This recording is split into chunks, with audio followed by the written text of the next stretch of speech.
Hoy Donald Trump le ha pedido a los países de Europa y a China que le ayuden a abrir el estrecho de Hormuz que Irán ha cerrado en medio de la guerra que ha iniciado Netanyahu y Donald Trump contra Irán. Porque Netanyahu quiere construir el gran Israel que, según él, en el Génesis 15 está claro que Dios le dio a Abraham la tierra que va del río Nilo al Éufrates, y Netanyahu quiere además escoger el vecino de ese gran Israel y no quiere que sea Irán, sino un conjunto de naciones débiles para él dominar y avasallar. Entonces, Irán, como también lo resaltan muchas personas que conocen el Medio Oriente, conocen este conflicto y conocen las razones, han señalado que todo indica, o que al parecer quien tenía una mejor estrategia era Irán y no Estados Unidos, y no había anticipado ni Israel ni Estados Unidos que Irán podría cerrar el estrecho de Hormuz, por donde pasa, también coinciden todos los cálculos, el 20% del petróleo mundial, especialmente para el Asia. ¿Quién es el hombre, el ser humano, el personaje que está pidiéndole a Europa y a la China que le ayuden a abrir el estrecho de Hormuz? Hice una lista, creo que no es exhaustiva, pero una lista para recordar quién es esa persona que hoy está pidiéndole ayuda al mundo. Primero, este señor Donald Trump lleva 1 año y 2 meses de presidente menos 4 días. Quiero ser así de preciso porque él, cada minuto, con lo que hace o dice, se pueden anticipar consecuencias horribles para el mundo en un futuro. Este señor, este presidente, este ser humano cuya arrogancia escandalosa es ya legendaria, es decir, será tema de historia, será tema para los historiadores por décadas. ¿Qué ha hecho él para que le permita pedir ayuda? Empezó su gobierno hace 1 año con la guerra comercial lanzada con sus aranceles. ¿Recuerda usted en uno de los patios de la Casa Blanca y su cartulina esa tableta con la que mencionaba los aranceles para cada país?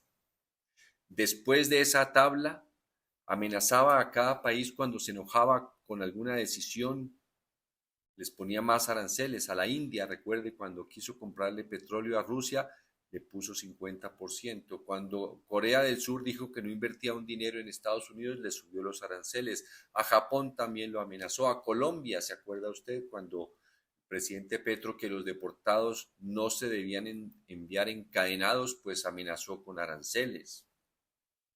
A Europa constantemente lo amenazaba con aranceles, con el vino, los quesos, etcétera. Es tan indiscriminada y tan tosca su manera de lanzar aranceles, que recuerda que en la lista de aranceles incluyó a una isla australiana poblada exclusivamente por focas y pingüinos. Les puso el 10% de aranceles a una isla cerca de la Antártida.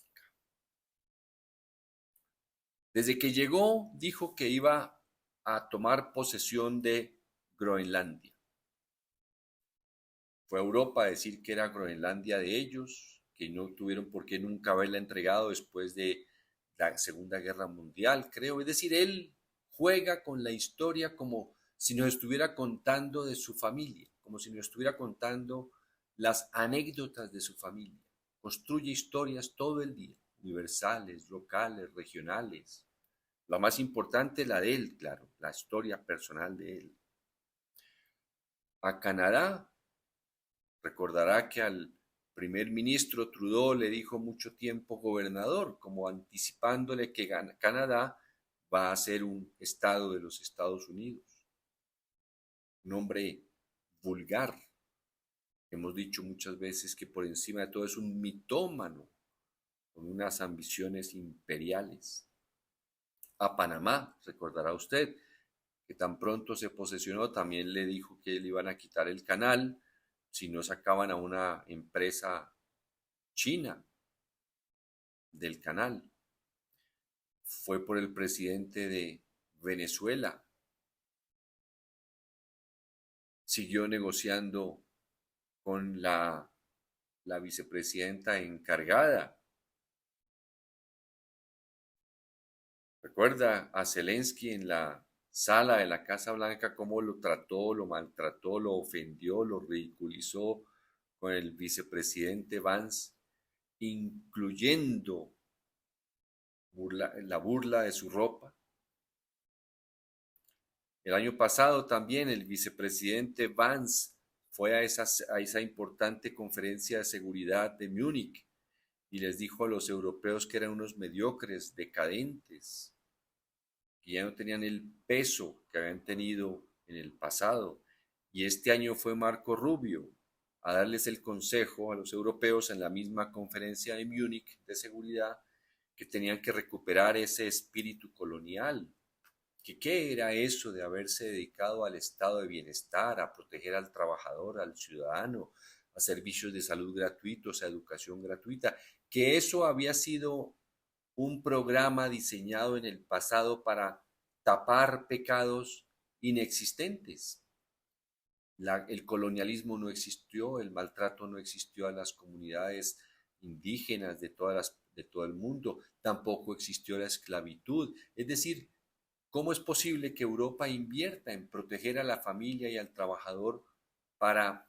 Él no lo ve como un acto de civilización, Marco Rubio lo ve como que se inventaron eso por debilidad, que tienen que recuperar ese espíritu colonial y de abuso en el mundo entero.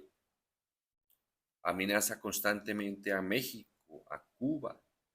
Bueno, en resumen está la doctrina Monroe nueva de él, que es prácticamente dominar y ordenar en América Latina, desde México hasta toda, qué es lo que se debe hacer, a quiénes se debe elegir, cuáles son los intereses de Estados Unidos, debemos atenderlos nosotros, los sudamericanos y los centroamericanos y México. Nuestra única preocupación debe ser ayudarle a él a sacar adelante sus intereses personales, que ahorita estableceré una gran diferencia. Ese es el hombre que ahora pide ayuda al mundo. Esa es la persona con ese comportamiento de apenas un año y menos de 2 meses. Pretende que le ayuden a abrir el estrecho de Hormuz porque cuando miraron el mapa antes de la guerra, no se dieron cuenta el estrecho, lo estrecho que es. Y entonces ahora amenaza con que si no le ayudan, el futuro de la OTAN será negro. ¿Qué clase de persona ha llegado a los Estados Unidos a gobernar? Increíble que una democracia que se precia de ser tan madura, tan compleja, tan refinada, no tenga un mecanismo para impedir que un convicto, un hombre mitómano, un tramposo, llegue a la presidencia. La arrogancia, el ego, son parte integral muchas veces de los líderes, porque ellos y ellas están completamente seguros de que nos van a llevar a un futuro mejor. Los líderes en la historia cumplen ese papel de llevar a sus pueblos, a sus sociedades a un futuro mejor, siempre buscando un perfeccionamiento social. Nunca llegan a donde imaginan, pero lo poco que se avanza es gracias a eso que ellos sueñan. Esos son los líderes y por eso son firmes en sus convicciones. Parecen muchas veces arrogantes, extremistas, porque están seguros de a dónde nos quieren llevar. La diferencia con un Donald Trump, esa escandalosa arrogancia, es porque él no es un líder. Él es una persona que quiere conquistar todo eso que está buscando para beneficio personal y familiar. Creo que ya le están haciendo una lista bastante extensa de cómo ha utilizado la presidencia para hacer negocios familiares, negocios que solo lo benefician a él. Él, Donald Trump, no tiene ningún interés en llevar a los Estados Unidos a un futuro mejor. El único futuro que es brillante en su mente es el de él, el de su acumulación de riqueza prácticamente ilimitada, indefinida, infinita. Ese es el hombre que con ese comportamiento más otros que seguramente no he olvidado, hoy pide ayuda al mundo para que le ayuden a solucionar una guerra que él empezó por insinuación, insistencia de Netanyahu, porque también parecería que algo le sabe, algo le conoce Netanyahu a Donald Trump, que no, él no puede negarse a acompañarlo en esta guerra del gran Israel que Dios le prometió a Abraham. Hasta la próxima.